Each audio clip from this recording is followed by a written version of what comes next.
Uma dúvida que eu tenho é o seguinte: se essa lei ela pode atrair grandes investidores do mundo para investir no futebol brasileiro, muito se falou sobre isso. E mais, sem essa obrigatoriedade, né, de revelar os nomes das pessoas que estão por trás desses fundos de investimento, o terreno ficou fértil para operações criminosas, assim como utilização de clubes para lavagem de dinheiro, aquele dinheiro bastante duvidoso, por exemplo, como a gente viu na década passada com a MSI no Corinthians e outras histórias no futebol brasileiro. O terreno ficou mais favorável diante desses vetos e diante dessa nova lei para isso acontecer, ou nada a ver uma coisa com a outra? Você torna os clubes mais vulneráveis, né? No fim das contas. Se o torcedor comum ou os antigos sócios dos clubes. Porque, assim, vamos colocar o seguinte: a lei da SAF ela não obriga o clube a adotar um modelo de empresa. Tampouco ela obriga a adotar um modelo específico de empresa ou de configuração da SAF.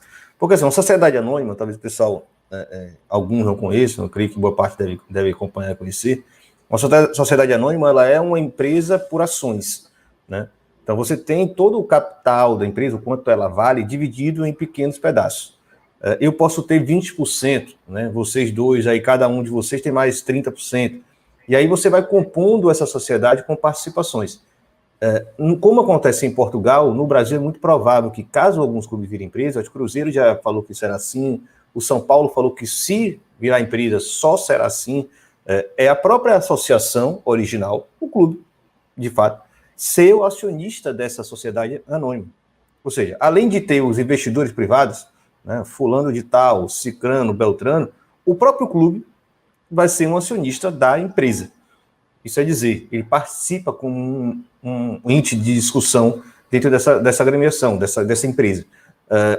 No caso do que você está falando, isso abre essa vulnerabilidade a um nível muito maior. Por quê? Se você tem o clube participando lá dentro, e você não consegue garantir a transparência mínima de saber se, por exemplo, conselheiros do próprio clube são acionistas, né, dirigentes do próprio clube são acionistas, ou são acionistas ocultos por uma outra empresa que ele tem ação numa segunda... Enfim, esse tipo de fraude, ou esse tipo de movimento, né, suspeito com esse mercado de ações, ele é muito, muito comum, muito comum. Não é à toa que existem tantas leis, existe um órgão como o CVM, né, que fica fiscalizando isso, a Receita incide tanto sobre isso, porque é muito comum, é muito fácil, né? Você tem bandidagem de todo tipo. Num ambiente corporativo, de sociedades anônimas, o próprio acionista ele também é vulnerável. E aí eu posso estar falando que o próprio investidor de um clube, ele está, sei lá, passível de sofrer uma fraude por um investidor oculto, mas principalmente o que eu estou falando aqui do perigo, do risco dessa lei da SAF não garantir o mecanismo de transparência, é o próprio clube, a associação, ser vítima de uma fraude. Como a gente vê muito na Europa, muito, muito mesmo. Né? Ao ponto, por exemplo, do Belenenses, que a gente estava comentando hoje, há pouco lá no Twitter, ele perdeu o próprio time profissional, né? Porque teve um investidor que atuava politicamente e fez o clube, a associação, perder a própria licença do time de futebol na primeira divisão de Portugal. Teve que jogar a sexta divisão.